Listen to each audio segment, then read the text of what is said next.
be the person most ready to take the role when it opens up. It's not going to do you any favors coming to every one-on-one saying, how many more weeks do I have to be a BDR?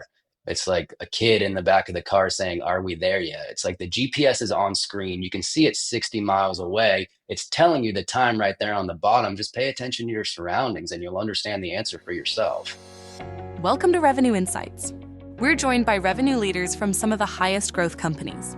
Together, we explore how they built their revenue teams, the journeys they've been on, and the lessons they've learned along the way. Revenue Insights is brought to you by Ebsta. We're an AI-first revenue intelligence platform designed to help you close more deals, retain more customers, and forecast better. Enjoy the podcast. Hello, everyone. On today's episode of the Revenue Insights podcast, I'm thrilled to have Dan Drees, the Global Vice President of Sales at Endpoint Protector, part of Netbricks. With over 20 years of experience in building and scaling sales teams within the InfoSec and identity space, Dan has a proven track record of driving growth and navigating complex industry shifts. From his leadership at Jumio to his current role at Endpoint Protector, Dan has been at the forefront of cutting-edge technology solutions for cybersecurity and identity management. His insights into sales leadership, navigating mergers and acquisitions, and creating high-performing teams will provide valuable lessons for leaders in any industry. Dan, welcome to the show. Thank you, Guy. So let's get started straight away. Dan, you've had a dynamic career spanning different leadership roles across sales and operations in cybersecurity and identity space. Can you share a bit about how your journey began and what sparked your interest in sales? Yeah, sure. We can go all the way back.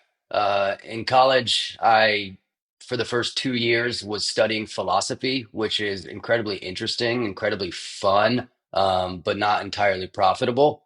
After diving really deep into these sort of ancient and archaic thought processes, it was really my parents who asked me, how the hell are you going to support yourselves by knowing the most about all of these ancient philosophies? And I really didn't have a good answer. I pivoted. I think pivoting is usually wise when you find yourself without an answer. And I hoarded all of my philosophy credits into a minor. And then I spent the second 2 years of college focusing on getting a business administration degree. So it kind of became real halfway through college that college wasn't going to be forever and that I was going to need to somehow support myself. And if I ever wanted to have a family or attract a mate, I would probably need to have some sort of a bank account.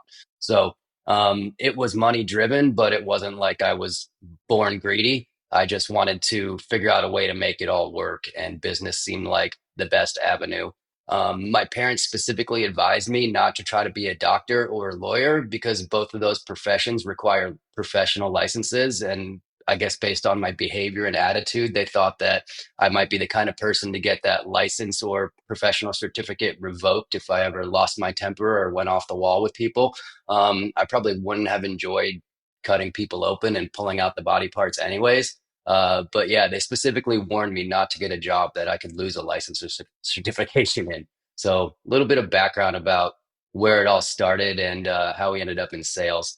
And not to brag or try and flex on doctors and lawyers, but they spend a lot of time in school. And unless they themselves own a business, they're not going to outperform the W-2 of a high performing vice president of sales or a CRO in most situations. So if these people go in it for the money, to be a doctor or lawyer, they're kind of misguided by a lot of outdated or antiquated thinking and career life planning. Makes sense. Makes sense. Well, I appreciate the brutal honesty there, and it sounds like your parents knew you better than you did, so they were able to kind of give you that sound advice. Yeah. And there was an impasse, right when you graduate college, you're like, okay, now you're thrown out into the real world. What am I actually going to do? The year I graduated college was 2008. If anyone's old enough to remember 2008, who's listening to this, not a great time to jump into the working world. It was a huge financial crisis. Banks were on fire. Stock market was destroyed. So I spent my first year out of college working for actually a really great company called Enterprise Rent-A-Car. So if you're in the US, it's a car rental place. You wear a suit and a tie and you try to sell people insurance products for a rental car. So it is sales. You're trying to sell this optional insurance and also pre-sell gasoline and roadside assistance and things that people don't really need. But that's where really all the margin is on the rental car project. So That's what I was selling. I was in Texas at an airport, so 110-degree weather, wearing a suit, washing cars. It was really less than motivating, but in a certain way, it did inspire me to go try to find a job with an office. So we've gone from reading books that don't make you any money to getting a business degree to washing cars in a suit in 110-degree weather. Again, time to pivot. But they, as in Enterprise Rent a Car, did have a really great management training program. So every employee was a management trainee, which looked really good on a resume. Because anybody who I was trying to get employment with in the future saw that I had some sort of formal training. It is a little bit of a bait and switch because I'm not sure how much you learn about management from washing cars, but the the title here is important, which is we can circle back to that later in the conversation. After washing cars, I was literally trying to decide between what a profitable sales career would be. You want to sell something that's expensive. If you're selling French fries for $2, there's not a lot of profit margin in there that the salesperson's going to earn as commission. So I was kind of looking at two different paths. I was looking at technology or medical technology. And then we kind of got back to the same impasse like, do I want to try and hit my quota based off shoving somebody's body full of pacemakers and heart valves? Or do I want to try and sell computers, servers, networking equipment? Both of those are in high demand, but from the outside looking in, it felt like I'd be able to sleep better at night if I hit my quota off of selling somebody a couple extra computers that they may or may not need versus getting a doctor to put physical devices into people's bodies so I could hit a quota. So I kind of shied away from medical and leaned into All right. technology. So I really love the kind of decision making that you're going through to kind of get to where you got to. So, what was your first job in tech? I worked for a reseller, a VAR, a value added reseller called SHI. SHI, great reseller. They have thousands, hundreds of thousands of customers, probably globally, roughly 5,000 employees, do billions in dollars worth of revenue. But the great thing in my situation was they hired about 30 people every month. They knew at the time that not all those 30 people were going to make it past the first year, but nobody in the class really understood that. They need to keep people on the phones, calling people and offering services. And if people aren't familiar, a value added reseller sells literally everything. You can sell someone keyboards, mice, headsets, laptops, antivirus software, DLP software, anything software related, Microsoft agreements, data center equipment, so server storage, networking. Um, so it was really lucky, I guess you could say, that I landed there first because I got a introduction to all these different types of information security and information technology products. A lot of folks who start selling a specific software solution, yeah, they might become a DLP expert or a web application security expert, but they fail to ever realize how that integrates with things like Active Directory or the differences between hosting something in AWS and hosting it on premise and the costs associated there. So it was almost like 4 years in college, again, learning how these information security professionals think, behave, the nuances between a network guy and a server guy, a security guy, and a help desk admin. So it was great exposure to literally everything that at this point is like the technological plumbing of how companies run. And career path, we can talk a little bit about where you focus, where you go a little broad. It was good to start broad, in my opinion. But because of the huge catalog of products I could offer, most good salespeople start to realize that you're going to make more money selling data center equipment than mice and keyboards. It's more fun. You get to talk to higher level decision makers, and the commission checks are going to be a lot larger. There was a trend when I was at a reseller, SHI, that the private company data center was becoming less and less of a thing. So in the past, many of you probably know this, large businesses had their own data center, racks of servers, huge networking equipment, large offices. But if you actually looked at trends of the business, I think a lot of people like zone out during their company's QBRs or like sales kickoffs. If you see data center sales falling, maybe the industry's buying fewer data centers. I don't think we got worse at selling data centers at SHI over that time, but AWS was emerging and people were switching to SaaS hosted products, SaaS hosted solutions, SaaS hosted workloads.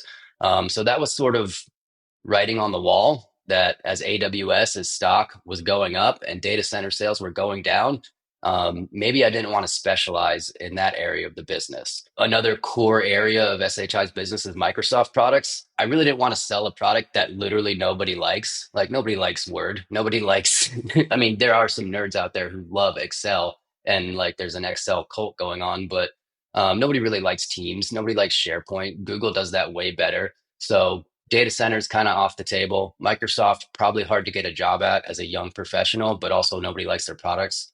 They would take your phone call, but I can't imagine people enjoy discussing their Microsoft agreement with you. And that left commodity hardware, which is mice, keyboards, headsets. No, I didn't want to work at Radio Shack. So the only real logical answer to me was to get into security software. And that market was changing too. Around that time, the big players were switching all of their customer base from perpetual licenses, which literally last forever. You buy the license and you own it, to subscription licenses that needed to be renewed annually year over year.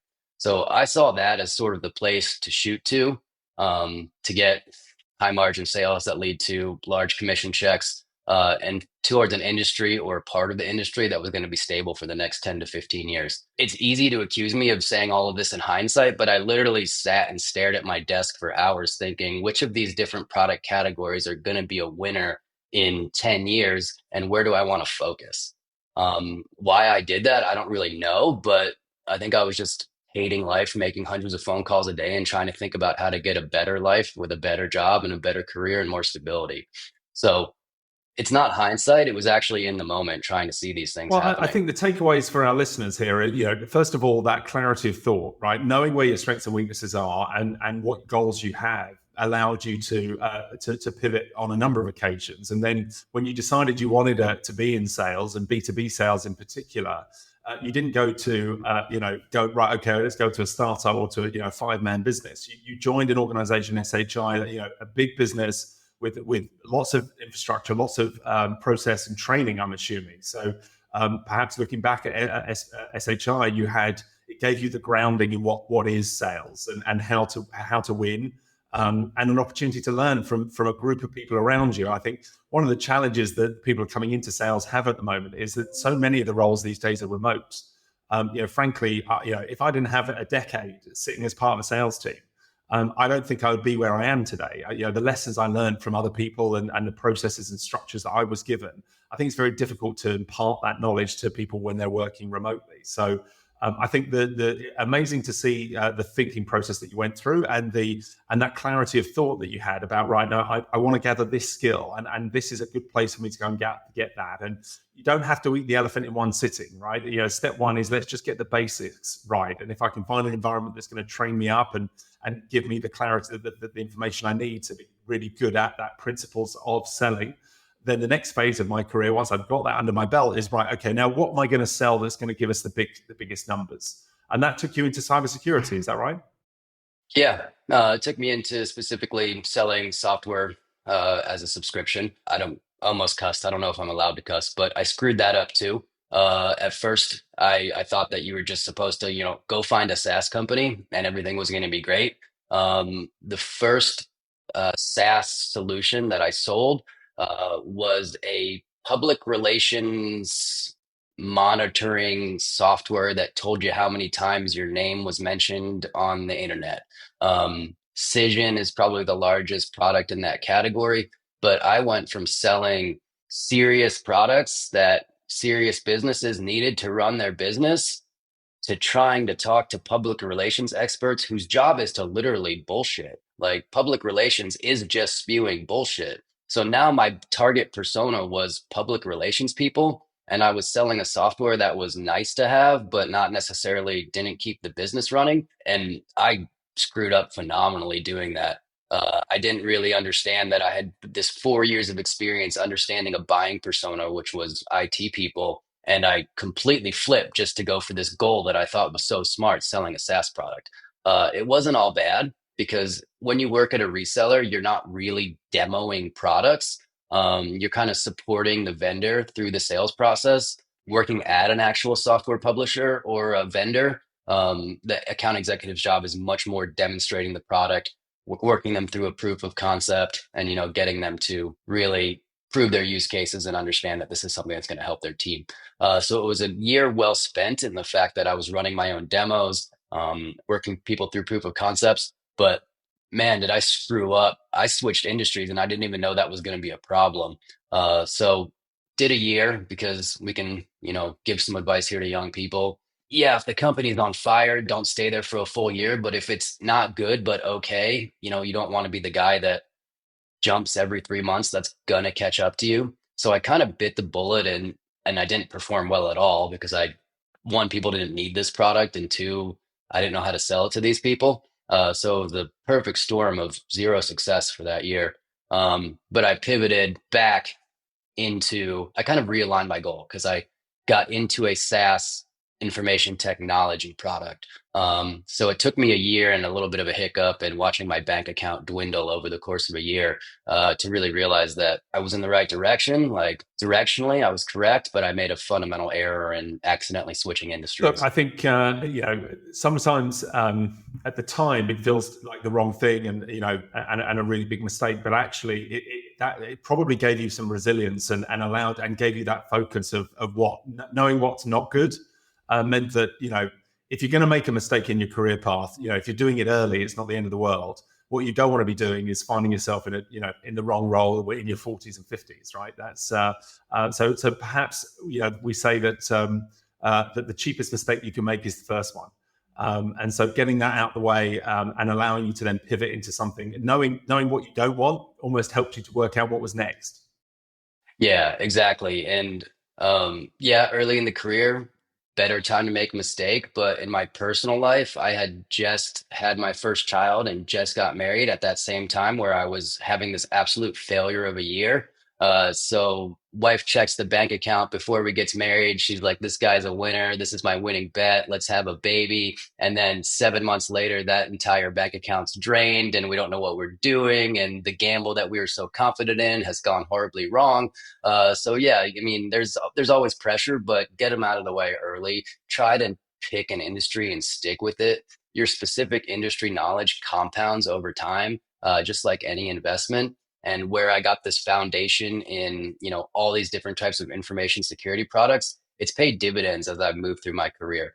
Like you said, Guy, like I was always sort of looking at the future, and I wasn't thinking like I want that now. I was thinking, how do I need to position the boat when the wind starts to blow? It's going to end up in the right direction. And just like you said, where do you want to be when you're 40 and 50? I did not want to be an account executive when I was 40 or 50. No disrespect to the people that don't want to take on leadership, but I just couldn't imagine someone else taking me to a one-on-one and asking me about my monthly performance or my quarterly performance when I was 50 years old and had grown children. That scared me and kind of made me explore and work really hard to get into a leadership role. Little did I know that even in leadership roles, you still have a boss and they still ask you about your monthly and quarterly performance and your activities. I thought all that would probably magically go away, but you always have a CRO, or if you're CRO, you always have a CRO or a CEO. CEO is responsible to the board. Board is responsible to the endowment. I mean, it never goes away, but I'm firmly against being a 50-year-old account executive. We'll return to the episode in a moment. This podcast is brought to you by Ebsta. Every year, we produce the B2B Sales Benchmarks Report. It provides insights from the analysis of billions of revenue dollars, revealing what attributes drive top sales performance and highlighting where time and money are wasted. To get early access to this year's Benchmarks Report, sign up for our newsletter at ebsta.com/newsletter. Now, back to Revenue Insights. No, I buy into that. I went through a similar journey. I was, I think, 29 years old and had consistently earned more money every year in sales. And I got to the point where I thought that, this paycheck's great, but it's probably slightly embarrassingly good. And while I'm pretty good at selling, is it really going to keep going, on this linear line up and to the right? And I think it scared the hell out of me that wasn't going to be sustainable. And I needed to kind of change what I was doing and really set up our own. For me, it was setting up my own business. But I agree. you really, if you are in sales, the upside is that you can get paid very well, but on the downside, you're only as good as your last month's deals. And you've only got to miss 3 or 4 months in a row, and all of a sudden you're on a pit, and you don't know what's coming next. So, and a lot of that may not be in your control, and trying to get more control over your destiny and the direction of travel, I think, is key. And becoming an expert in one particular market is absolutely key. And I think one of the mistakes a lot of younger people getting into sales makes is, it reminds me of a story of a friend of mine he used to play poker in the background, had a full-time job, but then played poker, and he really enjoyed playing poker. In fact, he made more money playing poker than he did in his job, and thought he'd stop working and play poker instead. And of course, before you know it, he's not enjoying poker anymore. So be cautious of recognize the fact that there's a reason they call it work. It does have to, there is graft that has to go on. There has to be, that you have to do to get into it. But building that knowledge and expertise, but also, especially in sales, again, it's in particular in B2B sales, with all of of AI and everything else out there, relationships still drive revenue. And the more you can build that network, the more you can become that trusted advisor to more and more people, then at least you're in the mix, and you've got that kind of competitive advantage over people that haven't had that history. Step one, if you're sitting here like, how do I reverse engineer this into a better situation for myself? You're probably watching this because you work in sales or you want to work in sales. If you already work in, or God touched on this, if you don't work in sales, find a bigger company that you might not enjoy working at, but that's going to have some sort of enablement program that hires classes of new hires, that doesn't hire one-off new hires. Try to enter some sort of organization that gives you a community right off the bat and some sort of structure.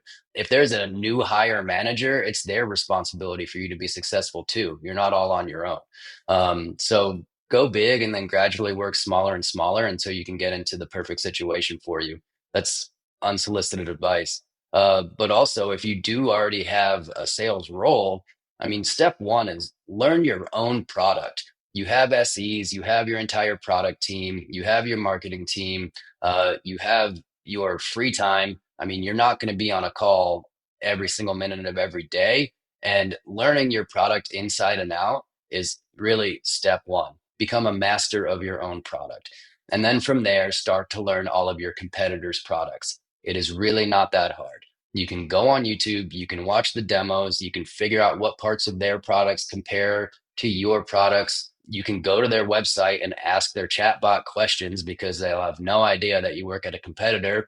You can create a fake email domain and inbound them and request a demo and have their SE waste their time teaching you all about their solution. If you go to trade shows like Black Hat or InfoSec or even small regional ones, go meet the other reps who work at your competitors, get them to tell you why they win and why you lose. You can do it transparently and honestly and say, hey, I work at a competitor. I'll trade you our info for your info. You can print out a fake badge that says that you're somebody blah, blah, blah from XYZ company and you're a decision maker, and you can go trick them into doing it.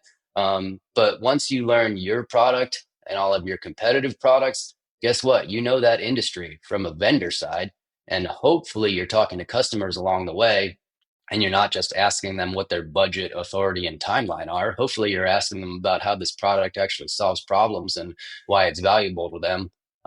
So I think people get caught up in things like qualification methodology, and the conversation gets so mundane and so boring because you're just trying to fill out your fields in Salesforce when you've never really learned why your product's being purchased and implemented anyways. Yeah, I think that's a really valid point. I think the overarching principle here is stay curious. And we see it, that you can tell very quickly the salespeople that are going to be successful because they are curious. They're the ones who, they'll reach out to the product team and go, look, any chance I can, buy you a coffee at the end of the day, and will you sit with me for half an hour? I'm really keen to understand how this works or how that works. And versus others that, don't want to be here or don't want to turn up and be that curious. And that curiosity goes all the way through. It's not just in the product side, but also the way that they talk to customers and prospects. It's that curiosity about, tell me about the challenges you've got. Tell me about the other projects you're working on, even if it's nothing related to this. Because, even if it's not competing for budget with what I'm selling you, it's certainly going to be competing with time. And maybe the other projects you're working on are a higher priority or going to give you a higher return on investment. And maybe we should talk about this again in 6 months' time. And actually, that level of curiosity coming across as that expert advisor puts you in a place where you're able to you can call on that relationship again because you added value. But yeah, I think being curious is one of the key data points for a successful salesperson, certainly to have longevity. And there's unconventional ways that you can add value too. And I'm not saying this to brag, but the largest sale I ever did came from a small sale at company A. That director moved to company B that was much larger. I reached out to him, congratulated him, and said, "What's your first challenge here?" And he said, "Well, I have to hire an entire team." Okay, well, I'm a salesperson who sells to the type of people that you want to hire. I've sold hundreds of projects to the exact type of people this dude wants to hire. So I just started introducing him to all these other people who already use my product. And what do you know? Every single one of them was successful with the product at the time. So I stacked a former customer's team with former customers. And by the time this gentleman was ready to actually tool up this team, it was a pretty obvious quorum amongst all of those users, individuals, what product they would want to evaluate. So you can help people in ways that stack the deck in your favor too. And that's a 6 month project before we even get to the demonstration because I'm providing value outside of a sales cycle to an individual I already had trust with. But be creative too, guys. You're not going to be helpful just inside of your product or your solution. Like the amount of jobs that I've seen come up on LinkedIn that I have no interest in working, but I know two or three people who would help that person and would be good. It's all synergistic too. If I can make a new friend by helping them hire a good person who's already my friend, what do you know? My network is just growing exponentially. There's so many ways that you can just be creative and bring value. And there's a lot of good people on LinkedIn that do stuff like this. Like Scott Leese. I've never met him in person, but he's offered me two jobs and he just helps people. So US people probably really familiar with Scott Leese. There's people all over LinkedIn doing this. I don't necessarily do this publicly on LinkedIn just because I think it's weird for salespeople to talk about sales in the same marketplace where their customers exist. I don't want to be giving sales advice when the 6,000 connections that I have in IT can also read that. It's kind of like giving away the script to a play or, breaking down the fourth wall there. But you can do this all on DM, on private conversations. Let's jump into the current role that you're in. You've been at the current business now for a couple of years, or coming up to a couple of years. Tell us a bit about Endpoint Protector and what they do, and then tell us a bit more about the role that you're in and where the business was when you joined, and what you've achieved in the couple of years you've been there. I joined Endpoint Protector when it was a standalone business. I was brought in as the VP of sales for North America. And we talked a little bit about this in the beginning that we might talk about mergers and acquisitions a little bit here. But the writing was sort of on the wall that Endpoint Protector was going to be acquired on a certain time horizon. It's all a little bit murky. The higher you up you get in an organization, the more rumors you hear and the more of the conversation you're exposed to. But it was pretty obvious that the company was going to have new owners within the next year to 2 years. So I focused on the things that I could control. I was in charge of North America.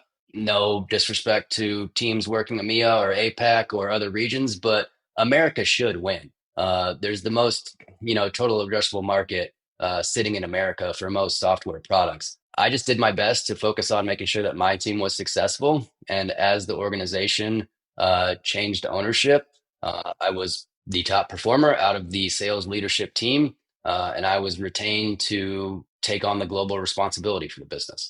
So in addition to North America, now I'm responsible for the Endpoint Protector product line inside of Netbricks. Roughly 20 employees, combination of account executives, BDRs, and the leadership layer in between that. But I just put myself in a position where it was an obvious choice which person to move forward with when in like most mergers and acquisitions, you're trying to reduce cost and increase performance. So I essentially agreed to do a job that 2 to 3 people were doing when it was a standalone company. Oh, congratulations! And have you seen the nature of the job change through that acquisition? So when was the business acquired, and what's the journey been like since? Acquired about 9 months ago. It's been great to be part of a larger product portfolio. Cross sells are, typically higher probability for a win than, a cold outbound or a new inbound. So it's been really great helping the existing Netbricks customers better understand and implement the Endpoint Protector product. So that's a phenomenal opportunity. I said in the beginning, start big, but through the mergers and acquisitions process, you, especially in, a sales leadership role, you're not typically being asked for your input on who buys the company. So now I'm back in a little bit larger company, which has its pros and cons too. So just navigating being a sort of business unit inside of a larger business has been a great learning experience too. I was going to say, Dan, that the learning curve sounds phenomenal, and I think that's probably the one of the big takeaways for me from this conversation is always focus on trying to get a place where your learning curve is as steep as it possibly can be, because at a minimum you should always be either learning or earning, and ideally doing both. But and it sounds like you've got an amazing opportunity to learn a lot more from this through this exercise, and going through that transition process, I'm sure was a massive learning experience, and still a lot more to come. Yeah, I've specifically focused on North America when I've been in leadership for most of my career. Yeah, people in New York City are slightly different than people in California, but when you take on the whole world, you realize the nuanced differences between Germans and Italians and people from Singapore and working a SARC market. So America, the North American market has the advantage too, where it's a pretty homogeneous buying persona for all of the United States. And again, yeah, people in New York are sometimes jerks, and people in California are sometimes lazy. But for the most part, it's the same culture. Um, and it's been eye-opening and a great learning experience too, just to kind of deep dive into the other regions, see how like the reseller distributor models work in all these different regions. So an infinite amount of things to learn. And so you've got a sales team of 20 that you're now responsible for. Tell us a bit about the tech stack that you're working with. What are you using? What do you like? What do you what don't, if there's anything you don't like, tell us that as well.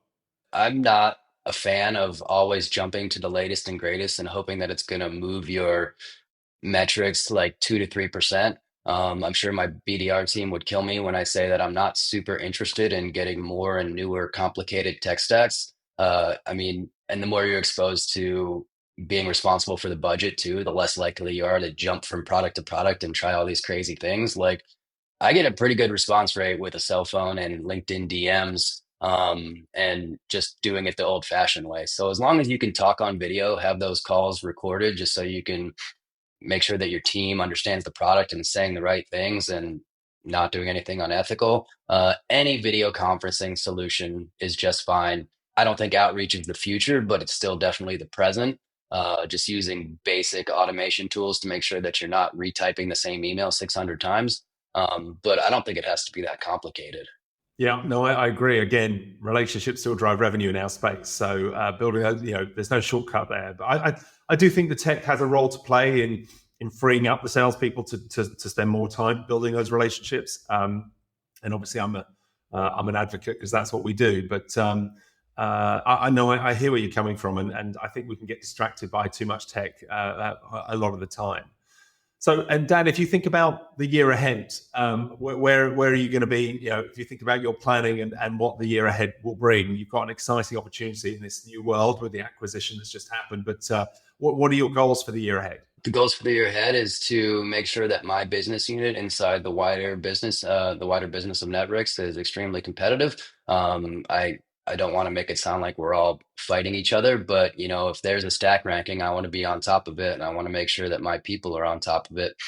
So just to continue to advocate for the product that I've been working with for 2 years and making sure that it stays super relevant under the new ownership, and make sure that we can help our customers to the best of our abilities in our little niche.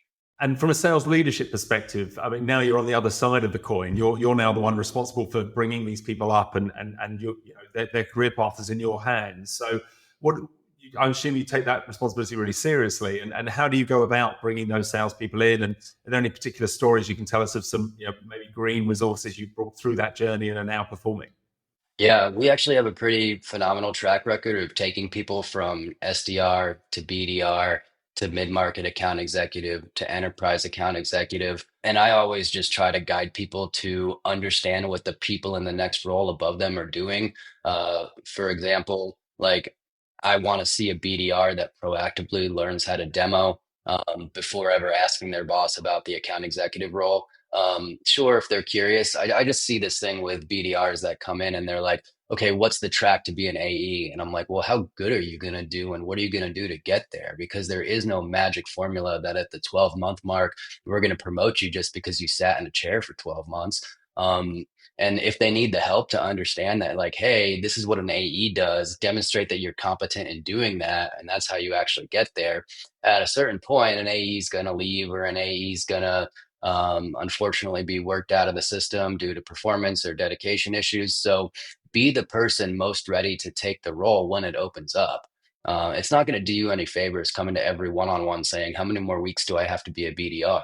It's like a kid in the back of the car saying, are we there yet? It's like the GPS is on screen. You can see it 60 miles away. It's telling you the time right there on the bottom. Just pay attention to your surroundings and you'll understand the answer for yourself. No, I hear you. I think that's great advice. And I had an SDR that started with us and then left after 6 months because they hadn't been promoted yet. And it was, guys, good luck.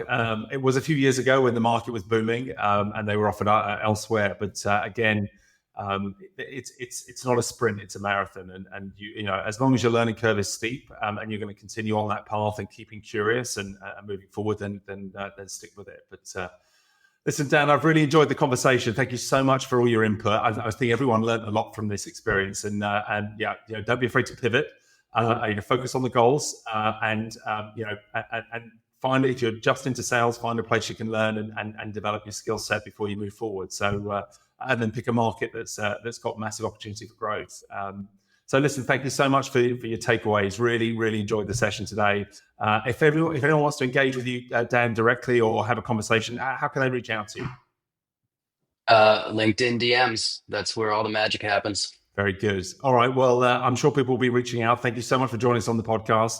Looking forward to seeing how things evolve after the acquisition. Yeah, nice to meet you, Guy. Thank you for having me on. Best of luck with the podcast, and maybe we can do it again someday when we're both just taking over the world. There we go. Looking forward to it. Thanks again, Dan. Thanks for listening to Revenue Insights from Ebsta. If you want to learn more from some of the brightest minds on how to predictably and efficiently grow revenue, then subscribe to our newsletter. We'll deliver actionable insights straight to your inbox. Go to ebsta.com/newsletter. See you soon.